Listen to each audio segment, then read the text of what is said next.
बच्चों, स्वागत है आपके इस बहुत ही खास वीडियो में जिसमें मैं आज आप लोगों के लिए स्टार्ट करेंगे हम लोग क्या कोऑर्डिनेट ज्योमेट्री। जैसा कि आप लोग थंबनेल पे देख के आ ही गए होंगे, है ना। Coordinate geometry. चलिए बहुत बढ़िया, स्टार्ट करें। चलो चलो चलो स्टार्ट करते हैं। देखो तो कोऑर्डिनेट ज्योमेट्री, कोऑर्डिनेट ज्योमेट्री, है ना। बहुत ही इंपॉर्टेंट चैप्टर है, ठीक है। आप लोग इसे बचपन से इसके छोटे मोटे ब्रांचेस पढ़ते आ रहे होंगे। फॉर एग्जाम्पल, ये एक कार्टेशियन प्लेन, आप लोग इससे तो वाकिफ होंगे ही।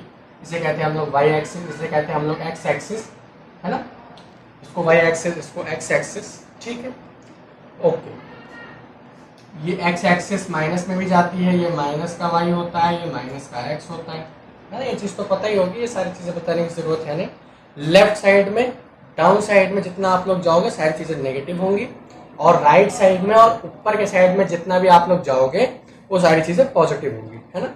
ये तो मान लो अभी आपको ये जो कार्टेशियन प्लेन है ये सिर्फ और सिर्फ 2 डायमेंशन में ही मिल रहा है, 2 डायमेंशंस में, है ना। ये जो कोऑर्डिनेट ज्योमेट्री है आपका 10th क्लास की, इसमें आप लोगों को केवल और केवल 2 डायमेंशन की कार्टेशियन प्लेन मिलता है। लेकिन आप लोग जब 11th क्लास में आओगे तब आप लोगों को वहां पे 3 डायमेंशन की ज्योमेट्री मिलती है, ठीक है। 3 डायमेंशन की, ओके, 3 डायमेंशन की ज्योमेट्री मिलती है। इसमें एक और एक्सिस जुड़ जाता है जिसे हम लोग कहते हैं Y axis, sorry Z axis, sorry, है ना, जिसे हम लोग कहते हैं जेड एक्सिस।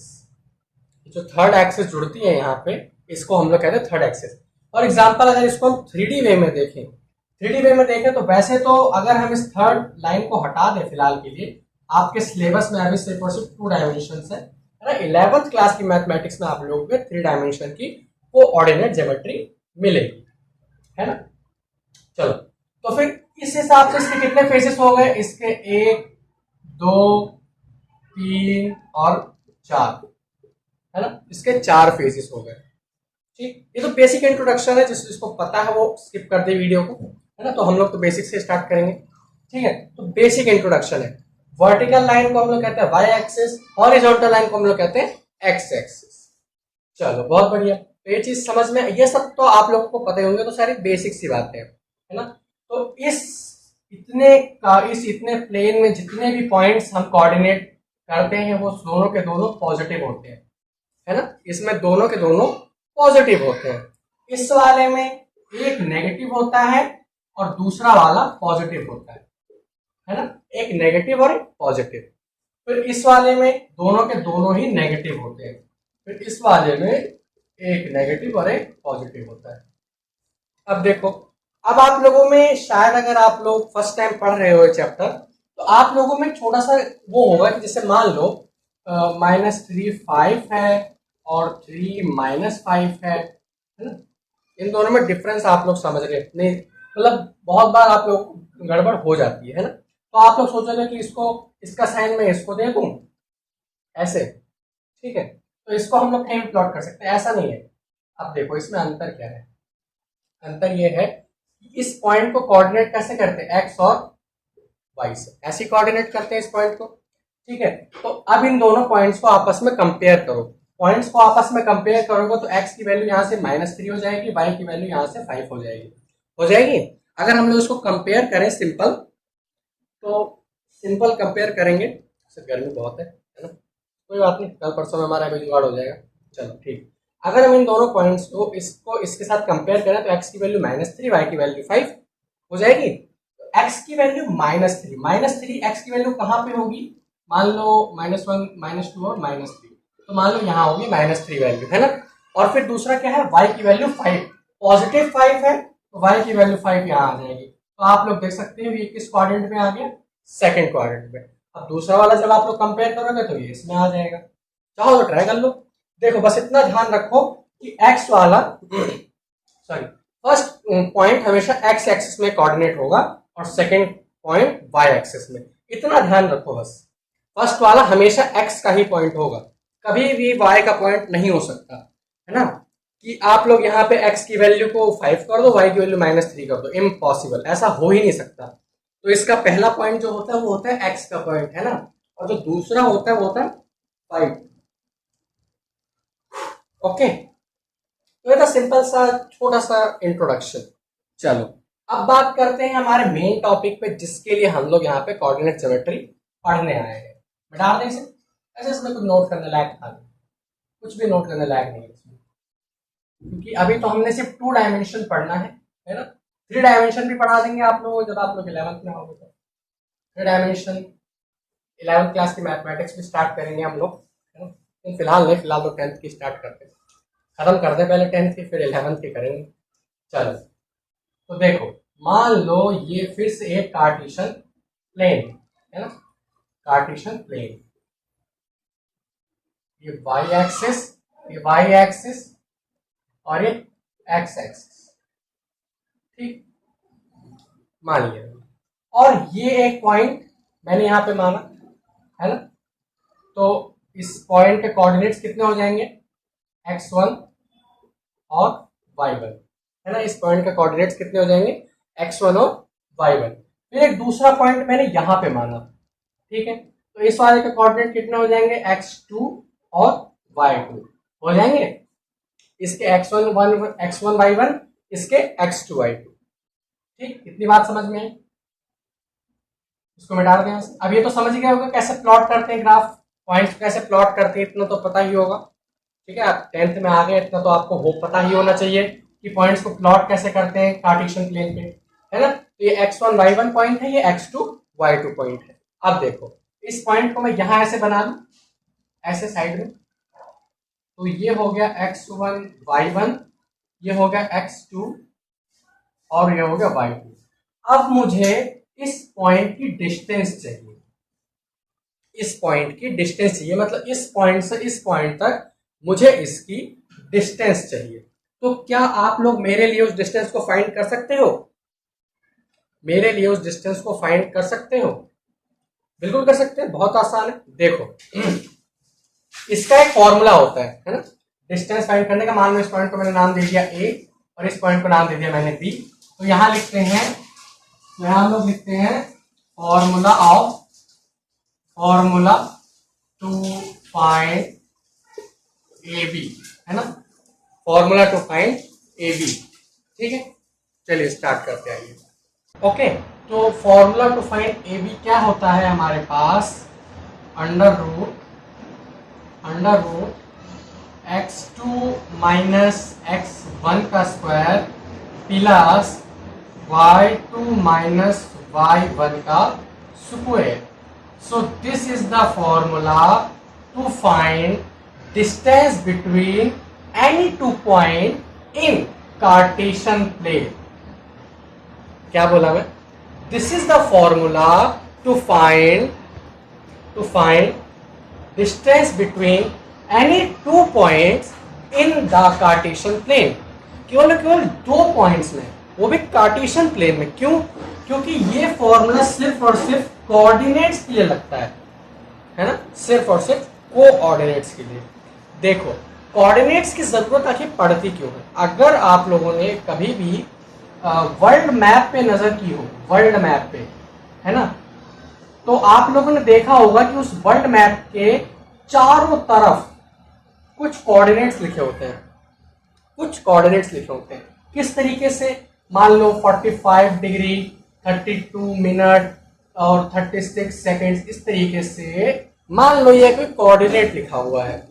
तो जब आर्मी इंटेलिजेंस वाले लोग इस चीज का बहुत ज्यादा इस्तेमाल करते हैं, आर्मी इंटेलिजेंस, जैसे आप जब कहीं सैटेलाइट से कांटेक्ट करते हो तो सैटेलाइट को पर्सनली, ये मान लो ऊपर से उसने देखा, ठीक है, तो उसने पर्टिकुलर जगह पे जूम किया, तो फिर उसको कैसे पता चलेगा कि किस जगह का एरिया है, ठीक है। तो वो सिर्फ और सिर्फ कोऑर्डिनेट्स को चेक करेगा, कोऑर्डिनेट्स को चेक करेगा, उसके कोऑर्डिनेट्स जिस जगह के कोऑर्डिनेट से मैच करेंगे वो जगह उसी एरिया की होगी, ठीक है। तो आर्मी इंटेलिजेंस, सैटेलाइट वाले, यानी कि जितने भी आप लोग स्पेस एजेंसीज देखते हो, वो इन्हीं बेसिस पे काम करती है, हल्का फुल्का इन्हीं बेसिस पे काम करती है।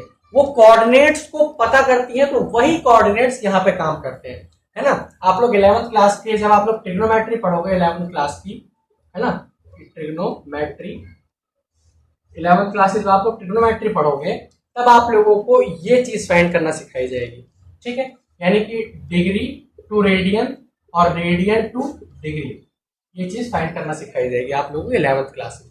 तो वो चीज इसी से थोड़ा सा अगला टॉपिक है ना। तो फिलहाल हम लोग जो बात कर रहे हैं वो चीज देखो, है ना। तो मान लो आप लोगों को 2 पॉइंट्स पता है, किसी भी कोऑर्डिनेट, मतलब आप लोगों को 2 पॉइंट्स के कोऑर्डिनेट्स मालूम है, आप लोग चाहते हो कि इनके बीच की डिस्टेंस निकालना, तो आप इस फॉर्मूले से निकाल सकते हो, ठीक है। और ऐसा आप कहां लगा सकते हो, सिर्फ और सिर्फ 2 डायमेंशन ज्योमेट्री पे, सिर्फ और सिर्फ 2 डायमेंशन ज्योमेट्री पे। 3 डायमेंशन का भी फॉर्मूला होता है, ऐसा ही सेम फॉर्मूला होता है 3 डायमेंशन का भी, है ना। 3 डायमेंशन का भी ऐसा ही फॉर्मूला होता है, ज्यादा कुछ नहीं, उसमें बस एक पॉइंट और जुड़ जाता है, वो होता है Z2 माइनस Z1, इसका भी होल स्क्वायर, ये भी अंडर रूट के अंदर ही आता है, बस एक तीसरी चीज इसमें प्लस का साइन होता है। ये होता है हमारा 3 डायमेंशन का, बाकी सेम है, बिल्कुल सेम, कुछ भी अंतर नहीं है। मतलब 11th क्लास की कोऑर्डिनेट ज्योमेट्री और 12th क्लास की कोऑर्डिनेट ज्योमेट्री में सिर्फ और सिर्फ एक z एक्सिस का ही फर्क है बस, और फॉर्मूलेज में भी सिर्फ और सिर्फ z एक्सिस यानी z कोऑर्डिनेट्स को ही सिर्फ और सिर्फ जोड़ा जाता है बस, और कोई अंतर नहीं है ना 10th में ना 11th, तो कोई अंतर नहीं है, बिल्कुल सेम है ना। तो जब आप लोग 11th क्लास की मैथमेटिक्स पढ़ोगे तो वहां पे आप लोगों को मिल जाएगा ये चीज, ठीक। तो इन दोनों पॉइंट्स की डिस्टेंस निकालने का ये फॉर्मूला होता है। अब देखो फॉर्मूला तो मैंने बता दिया, है ना, थोड़ा सा पचा लो इसे, फिर इसका डेरिवेशन बताते हैं क्या होता है, ठीक है। इसको थोड़ा पचा लो, चलो पहले इसके ऊपर एक सवाल कर ले, फिर इसके आओ हम लोग इसका प्रैक्टिकल वो देंगे आप लोगों को, मिटा दे, नोट कर लो, तो प्रैक्टिकल आपको सॉल्यूशन देते हैं इसका, प्रैक्टिकली कैसा होगा ये, है ना, मिटा दे। चलो एक सवाल कर लेते हैं इस फॉर्मूले के ऊपर, है ना, फिर आप लोगों को इसका हम लोग प्रैक्टिकल सॉल्यूशन दिखा देंगे कि ये फॉर्मूला करेक्ट है या नहीं। तो डेरिवेशन भी बताएंगे, इसका चिंता मत करो, डेरिवेशन भी बताएंगे, आपके एनसीईआरटी में इसका डेरिवेशन दे रखा है, उसमें आप लोगों को कुछ पल्ले नहीं पड़ता होगा कि क्या लिखा हुआ है ना, लेकिन हम बताते हैं। देखो सबसे पहले मान लो आपके पास ए पॉइंट है, इसके कोऑर्डिनेट्स है 3 4, और बी पॉइंट है, इसका कोऑर्डिनेट है -2 और 3, ठीक है, ये लाइन है, ठीक, कार्टेशियन प्लेन है, कहीं पे बना लो कोई दिक्कत नहीं, ठीक।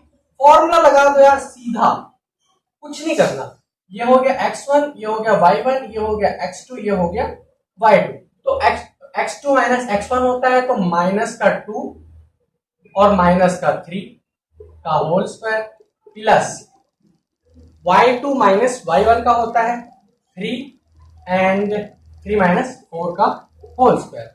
एक चीज और देखो, ये वैल्यू कभी भी नेगेटिव नहीं आ सकती, एक चीज का ध्यान रखना, ये वैल्यू कभी भी नेगेटिव नहीं आ सकती, पॉइंट में आ सकती है कोई प्रॉब्लम नहीं है, लेकिन नेगेटिव कभी नहीं आ सकती, इम्पॉसिबल। वो क्यों? क्योंकि ये एक डिस्टेंस हो गई, क्या हो गई? डिस्टेंस। फिजिक्स की नजरों से अगर आप लोग इसे देखें तो ये कभी नेगेटिव नहीं हो सकती, ठीक है। आप चाहे आगे चलो चाहे पीछे चलो, ठीक है, भले ही आपका जो एक्सेलरेशन होता है वो नेगेटिव हो जाए, आपकी वेलोसिटी है वो नेगेटिव हो जाए, लेकिन डिस्टेंस कभी भी नेगेटिव नहीं हो सकता आपका। आप कुछ ना कुछ तो मूव किए ना, चाहे पीछे करो चाहे आगे करो, उससे फर्क नहीं पड़ता, है ना। मान लो आपकी स्पीड इस साइड है, आप चल पीछे की तरफ रहे हो, तो एक्सेलरेशन आपका नेगेटिव आ रहा है, ठीक है, ठीक। तो डिस्प्लेसमेंट वो भी कभी नेगेटिव नहीं हो सकता, क्योंकि आप लोग एक डिस्टेंस चल रहे हो। इसमें अभी आप लोगों को आगे ट्राइंगल का फॉर्मूला मिलेगा इसी चैप्टर में, ठीक है। तो उस ट्राइंगल के फॉर्मूले में इस तरीके से मॉड लगा देते हैं। मॉड क्यों लगाते हैं? क्योंकि ट्राइंगल का जो एरिया है वो कोई ना कोई डिस्टेंस होगी, और डिस्टेंस कभी नेगेटिव नहीं हो सकती, ये चीज ध्यान रखो हमेशा। और देख लो आप लोग इसको सॉल्व करोगे, इसका आंसर कभी नेगेटिव आ ही नहीं सकता, क्योंकि उसके ऊपर स्क्वायर लगे हुए हैं। स्क्वायर माइनस का जो स्क्वायर होता है वो हमेशा पॉजिटिव आता है कि नहीं? सही बात। माइनस का जो स्क्वायर होता है वो हमेशा पॉजिटिव आता है, किसी का भी कर लो। हाँ, माइनस का क्यूब की बात अगर हम लोग करें तो हमेशा नेगेटिव आता है, ठीक। आप लोग 11th क्लास में कॉम्प्लेक्स नंबर पढ़ोगे, कॉम्प्लेक्स नंबर में आयोटा की वैल्यू होती है -1। अरे बताएंगे, चिंता मत करो, बताएंगे, सब बताएंगे, छोड़ो ये सब चीजें। फिलहाल हम लोग बात करते हैं इस क्वेश्चन पे। तो ये हो गया -5, -5 का स्क्वायर कितना हो गया? √25 प्लस -1 आ जाएगा, तो प्लस का 1, तो अंडर रूट 26 इसकी वैल्यू आ गई यूनिट्स में। एक चीज का हमेशा ध्यान रखना, यूनिट्स, यहाँ पे आपको कोई सेंटीमीटर या मीटर नहीं मिलेगा क्योंकि ये सारे के सारे कोऑर्डिनेट्स है और हमें यहाँ पे यूनिट की जरूरत है तो यूनिट लगा दो। अगर ट्रायंगल कोऑर्डिनेट दे रखे हैं मान लो 3, हमें इसका एरिया चाहिए तो यूनिट स्क्वायर लगा दो, बात खत्म। लेकिन यूनिट जरूर लगाओ, बहुत इंपॉर्टेंट चीज। एग्जामिनर इसके भी आधे नंबर काट सकता है, ठीक है, उसकी जो भी मर्जी होगी वो काट सकता है इसमें नंबर, क्योंकि अगर आपने यूनिट लगाई तो गलत हो जाएगा, क्योंकि ये डिस्टेंस है ना भाई, तो डिस्टेंस में आपको यूनिट लगाना जरूरी है। डिस्टेंस कैसी भी हो यूनिट लगाना जरूरी है। क्यों? अगर वॉल्यूम है वो भी एक डिस्टेंस ही हो गई, वॉल्यूम है तो मीटर यूनिट क्यूब लगाओ, एरिया है तो यूनिट स्क्वायर लगाओ, अगर सिंपल डिस्टेंस है पेरीमीटर है तो यूनिट लगाओ, बात खत्म, ठीक है। तो ये देखो अंडर रूट 26 आ रही है इसकी वैल्यू, वैसे तो काफी बेकार सी वैल्यू आ रही है लेकिन कोई बात नहीं। देखो ऐसे ही क्वेश्चन, ये क्वेश्चन देखो आप लोग, ये हो गया cos square theta comma 0 0 comma sine square theta. देखो ये सवाल देखो, अब बड़ा ही घटिया सवाल है, बहुत ही घटिया सवाल है देखो ये 2 पॉइंट्स हैं हमारे पास, जब ट्रिग्नोमेट्री पढ़ोगे तो समझ आ जाएगा, है ना। देखो इन दोनों को सॉल्व करते हैं तो ये x2 ये है, x1 ये है, तो 0 माइनस कॉस स्क्वायर थीटा का होल स्क्वायर, है ना, प्लस करेंगे तो ये हो जाएगा 0 माइनस, सॉरी यहाँ पे आ जाएगा साइन स्क्वायर थीटा माइनस का 0 का स्क्वायर। देखो ये भी कोई जरूरी नहीं कि आप x2 में से x1 ही घटाओ, दिस इज नॉट कोई मतलब बहुत जरूरी चीज नहीं है ना। आप चाहो तो x1 में से x2 भी घटा सकते हो, लेकिन एक बात का ध्यान रखना कि y1 में से ही y2 घटाना, बस ये चीज ध्यान रखो। बाकी आप किसी में से किसको भी घटाओ उससे फर्क नहीं पड़ता, बस अगर x1 में से x2 घटा रहे हो तो y1 में से ही y2 घटाना, है ना। अगर आप लोग मतलब समझ ही गए होगा जो मैं कहना चाह रहा हूँ, है ना, तो यही चीज यहाँ पे वही चीज अंतर हो जाएगा। भले ही आंसर पॉजिटिव है उससे फर्क नहीं पड़ता, लेकिन आंसर में तो गड़बड़ हो जाएगी ना। एग्जाम्पल के तौर पर देखो जैसे -3 है, ठीक है, और हमने इसमें माइनस करना है, तो माइनस और ये माइनस, तो ये पॉजिटिव हो जाएगा ना, यहाँ पे भी तो दिक्कत हो जाएगी। और अगर मान लो हमने इसको, ये वाला मान लो पॉजिटिव है और इसको हम लोगों ने प्लस कर दिया तो भी गड़बड़ हो जाएगी, समझ रहे हो बात। इसीलिए ये चीज फॉलो करना बहुत जरूरी है। अगर x2 में से x1 घटा रहे हो तो y2 में से y1 घटाओ, y1 में से y2 घटा रहे हो तो x1 में से x2 घटाओ, बस ये ध्यान रखो, ठीक है। तो ये आगे हमारे पास हो जाएगा माइनस का कॉस स्क्वायर, तो ये पॉजिटिव का कॉस की पावर 4 हो जाएगा, कॉस की पावर 4 थीटा प्लस साइन की पावर 4 थीटा, इसका आंसर 1 आ जाएगा, कुछ भी कर लो आप,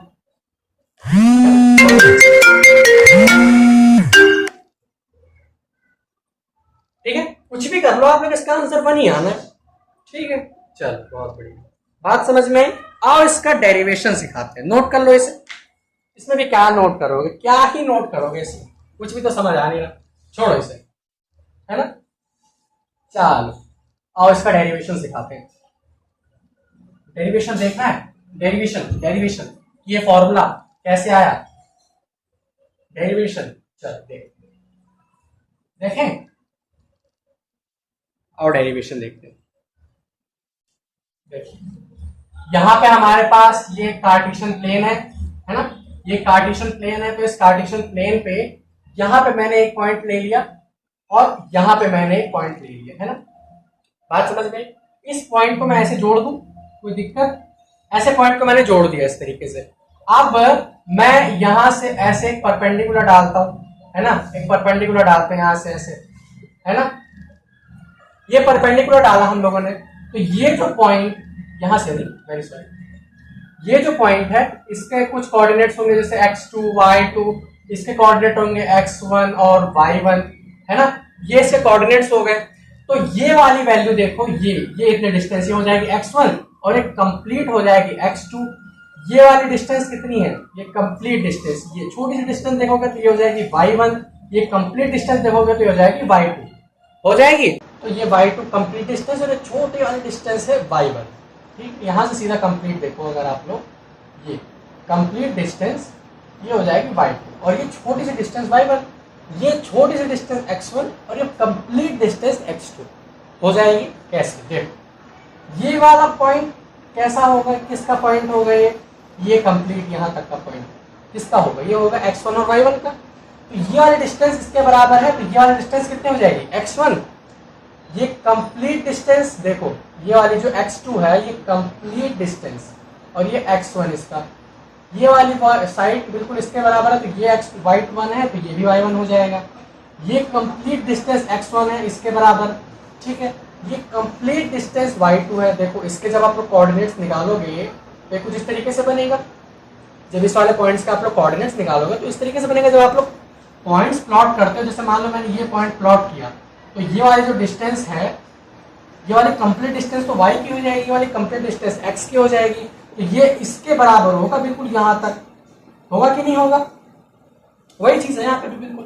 तो अब ये देखो ये वाला जो लाइन है, ये लाइन कितनी बड़ी होगी, इस लाइन की क्या डिस्टेंस होगी, इस लाइन की डिस्टेंस होगी कि अगर मैं इस y2 में से इस y1 को घटा दूं तो इस वाली लाइन की डिस्टेंस आ जाएगी हमारे पास। तो ये होता है y2 minus y1 complete distance हो जाएगा।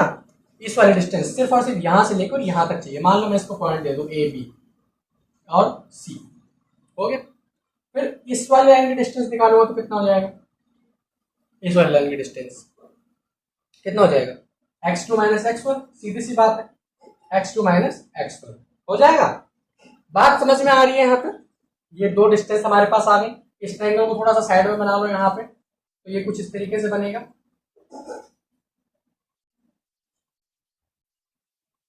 इस तरीके से बनेगा ऐसा। नीचे वाली डिस्टेंस है x2 माइनस x1, ये हो जाएगा y2 माइनस y1। और जैसा कि आप लोगों को पता ही है कि y एक्सिस बिल्कुल x एक्सिस पर परपेंडिकुलर होता है, ठीक है। तो ये यहाँ पे हमारे पास 90 डिग्री का ट्रायंगल बन जाएगा। क्या बन जाएगा, 90 डिग्री का ट्रायंगल। समझ में आई बात, 90 डिग्री का ट्रायंगल बन जाएगा। तो यार अब बताने की जरूरत तो है नहीं, और हमें डिस्टेंस किसकी निकालनी है, इस वाली लाइन की डिस्टेंस निकालनी है। देखो इसी लाइन को डिस्टेंस हम लोग फाइंड करते हैं, यही ये वाली लाइन, इसी को तो फाइंड करते हैं, ठीक है। तो इसकी डिस्टेंस फाइंड करनी है, बताने की जरूरत है नहीं। ट्रायंगल चैप्टर आप लोग पढ़ के आ चुके हो, पाइथागोरस थ्योरम आप लोगों को आती है। तो देखो लाइन की डिस्टेंस निकालनी है हमें, AC का स्क्वायर इज इक्वल्स टू ये क्या हो जाएगा, बेस का स्क्वायर प्लस परपेंडिकुलर का स्क्वायर हो जाएगा। ये यहां से अंडर उठा दो क्योंकि अभी मैंने वहां स्क्वायर लगा रहा है ना, ठीक है। तो इन दोनों को प्लस करेंगे तो ये हो जाएगा x2 minus x1 plus y2 minus y1, है ना। और ये हो जाएगी डिस्टेंस हमारे पास इस वाली लाइन की। पाइथागोरस थ्योरम तो पता ही है ना आप लोगों को, पाइथागोरस थ्योरम, ठीक है। तो ये डिस्टेंस ये हो जाएगी। फिर यहां से स्क्वायर हटाओगे, यहां रूट लगा दो, खत्म बात। फॉर एग्जाम्पल मान लो ये डिस्टेंस हमें दे रखी है 4, ये डिस्टेंस हमें दे रखी है 3, तो इसका स्क्वायर प्लस करोगे AC, इसका स्क्वायर प्लस करोगे तो हो जाएगा 4 का स्क्वायर 16 प्लस यहाँ पे स्क्वायर लगा दोगे, है ना। इसका स्क्वायर प्लस करोगे 9, तो 16 9 25 हो जाएगा। तो AC अंडर रूट 25, तो AC की वैल्यू आ जाएगी यहाँ से 5, खत्म बात, है ना। पाइथागोरस थ्योरम तो आप लोग पढ़ के आ चुके हो ना भाई, अब ये तो बताने की जरूरत है नहीं कि क्या होगा यहाँ पे, ऐसा क्यों हुआ ऐसा यहाँ पे, है ना। ओके नोट कर लो इसे, थोड़ा सा डेरिवेशन था, बात समझ में। यहीं से आप लोग डिफरेंशिएशन का भी रूल बिल्कुल यहीं से निकलता है। 11th क्लास में आप लोग डिफरेंशिएशन पढ़ोगे, है ना। डिफरेंशिएशन क्या होता है, डिफरेंशिएशन की वीडियो मैंने बना रखी है, लेकिन अभी आपके किसी काम की है नहीं। जब आप लोग फिजिक्स साइंस लेते हो, साइंस स्ट्रीम, तो आपके काम आएगी डिफरेंशिएशन। मतलब 11th क्लास कंप्लीट फिजिक्स में भी मिलेगा, मैथ में भी मिलेगा। 12th क्लास कंप्लीट फिजिक्स में मिलेगा और मैथ में भी मिलेगा, है ना। 11th क्लास में आप लोगों को लिमिट एंड डेरिवेटिव्स के नाम से मिलेगा। 12th क्लास में आप लोगों को मिलेगा डिफरेंशिएट, है ना, इसी नाम से है बेसिकली, ठीक। 11th और 12th दोनों में मिलेगा आप लोगों को, बिल्कुल यही बिल्कुल इसी टॉपिक पे मिलता है। वहां पे आप लोग जब टेंजेंट थीटा पढ़ लोगे ना, तो टेंजेंट थीटा को ही स्लोप कहते हैं हम लोग, किसी भी लाइन की स्लोप को ही हम लोग टेंजेंट थीटा कहते हैं, है ना। तो सब आप लोग बाद में समझोगे, अभी फिलहाल इतना ही समझ लो ये कहां से आया, ठीक है। तो ये था कंप्लीट डेरिवेशन इस फॉर्मूले का, ठीक। क्वेश्चन भी करा दिया मैंने आप लोगों को। अब आओ इसका एक प्रैक्टिकल वो देखते हैं कि ये फॉर्मूला सही कैसे है ना, इसका प्रैक्टिकल सॉल्यूशन देखते हैं। आओ देखते हैं। तो इसके लिए हमें कंप्लीट एक कार्टेशियन प्लेन बनाना पड़ेगा फिर से, क्योंकि इस पूरे चैप्टर में कार्टेशियन प्लेन के बिना कोई चीज पॉसिबल नहीं हो सकती है ना। बिना इस कार्टेशियन प्लेन के कोई भी चीज पॉसिबल नहीं हो सकती, वो भी कोऑर्डिनेट ज्योमेट्री चैप्टर में। Impossible, impossible. चलो बनाए, छोटा सी बनाते, छोटा सी बनाते। ये देखो 1 2 3 4 5 6, 1 2 3 4 5 6 है ना। ये X axis, sorry Y axis है ना। तो ये हो गया 1 2 3 4 5 6, 1 2 3 4 5 6। ये सारी चीजें तो पता होंगी आप लोगों को है। दो पॉइंट्स प्लॉट करो यहां से। एक पॉइंट मैंने प्लॉट किया 4 और 2, यहाँ पे 4 और 2 देखो, तो सॉरी 2 और 4, वेरी सॉरी मैं ही भूल गया था। 2 एंड 4 ये पॉइंट हमने यहाँ पे प्लॉट किया। 2 क्यों? क्योंकि यहाँ पे हमने x की वैल्यू कितनी ली है 2, और फर्स्ट कौन सा होता है 2। ये चीज का ध्यान रखना, मेरे से मिस्टेक हो गई ना, जैसे आपसे भी हो सकती है। फिर दूसरा पॉइंट प्लॉट करते हैं यहाँ पे। तो यहाँ पे हम लोग प्लॉट करेंगे तो हो जाएगा पॉइंट हमारा 5 2 या 5 3 कर लेते हैं। ये पॉइंट हो गया हमारा 5 और 3। ठीक, बात खत्म, समझ में आई बात। अब देखो यहाँ पे एक 90 डिग्री का ट्रायंगल बना लो, इसको मिटा के ऊपर लिख लो 2 और 4। यहाँ पे मैंने यहाँ पे प्लॉट किए है ना। एक पॉइंट ये है 2,4, एक पॉइंट ये है, ये कहाँ गया 3 हमारा, ये है ना। एक पॉइंट ये है, एक पॉइंट ये है। तो यहाँ पे एक छोटा सा ट्रायंगल कंस्ट्रक्ट कर लो, खत्म। छोटा सा ट्रायंगल कंस्ट्रक्ट कर लो, और हमने चाहिए सामने वाली साइड की वैल्यू। ठीक, कैसे कंस्ट्रक्ट करोगे, बात समझ में आई। अब देखो ये हमारा पॉइंट है कितना 2,4, और ये हमारा पॉइंट कितना है 5,3। ठीक है, तो ये वाली डिस्टेंस कितनी हो जाएगी, ये डिस्टेंस हो जाएगी 1 2 3 एंड 4। ऐसा नहीं, ऐसे 1 2 एंड 3 ओनली है ना। इन दोनों के बीच का डिफरेंस देखो, 3 यूनिट्स का डिफरेंस, तो ये हो जाएगा 3 यूनिट। ये वाली लाइन हो जाएगी। इन दोनों के बीच का डिफरेंस देखो आप लोग, एक एक यूनिट का है, 3 यूनिट्स होंगे। अब इसके बीच का डिफरेंस देखो, वैसे तो थोड़ी गड़बड़ हो गई है यहाँ पे, ये ऐसे होगा ऐसे है ना। तो इसके बीच में कितना डिफरेंस है, सिर्फ और सिर्फ 1 यूनिट का। तो ये वाली साइड कितनी होगा 1 यूनिट की। फिर यहाँ से खत्म है, पाइथागोरस लगा दो। 3 का स्क्वायर हो जाएगा 9, 1 का स्क्वायर 1, यानी कि √10। √10 वही √10 ही रहेगा, ये खुलेगा नहीं। √10 यूनिट इज द आंसर। बस खत्म। देख लो यहां से इस वाली लाइन की वैल्यू √10 आ गई, आ गई। अब देखो इसको मैं फॉर्मूले से करके दिखाता हूं, और आंसर देखना आप लोग, आंसर बिल्कुल करेक्ट आएगा। देखो ये x1, ये y1, ये x2 और ये y2। 5 में से 2 घटाया तो कितना बचेगा, 5 में 2 घटाया स्क्वायर प्लस, फिर 3 में 4 घटाया स्क्वायर प्लस, 5 में 2 घटाया तो 3 का स्क्वायर यानी कि 9, 3 में 1 घटाया -1, -1 का स्क्वायर +1 अंडर रूट। तो देख लो √10 ही आ रहा है। देख लो खत्म। देख लो यहां से भी वही चीज आ रही है, यहां से भी वही चीज आ रही है, आप लोग देख सकते हैं। मतलब बहुत ही सिंपल तरीका है। ये फॉर्मूला, जो फॉर्मूला मैंने बताया था A B is equals to √x2 - x1 का whole square plus y2 - y1 का होल स्क्वायर, ये बिल्कुल सही है, बिल्कुल सही है 100%। मतलब आप इस पे आंख बंद करके भरोसा कर सकते हो, क्योंकि ये बिल्कुल 100% करेक्ट। ठीक, अब देखो मैंने आपको प्रैक्टिकली भी बता दिया है ये सही है, वैसे भी बता दिया है ये सही है। अब आप लोग कहोगे तो मैं माइक निकाल के बता देता हूं, है ना। बिल्कुल सही फॉर्मूला है, भरोसा करो यार। ठीक है, तो ये था कार्टेशियन प्लेन का जो डिस्टेंस फॉर्मूला। इस कंप्लीट फॉर्मूले को हम लोग कहते हैं distance very sorry, distance formula कहते हैं। ठीक है, बात समझ में आई। तो ये था पहला टॉपिक हमारा कोऑर्डिनेट ज्योमेट्री का, जिससे हम लोग कहते हैं डिस्टेंस फॉर्मूला। फिर हमारा नेक्स्ट आएगा सेक्शन फॉर्मूला, उसके बाद आएगा सेक्शन फॉर्मूला में एक से एक गजब गजब सवाल आते हैं, वो बहुत ही ज्यादा इंपॉर्टेंट होता है, बच्चों को सबसे ज्यादा करेक्शन उसी में करनी पड़ती है।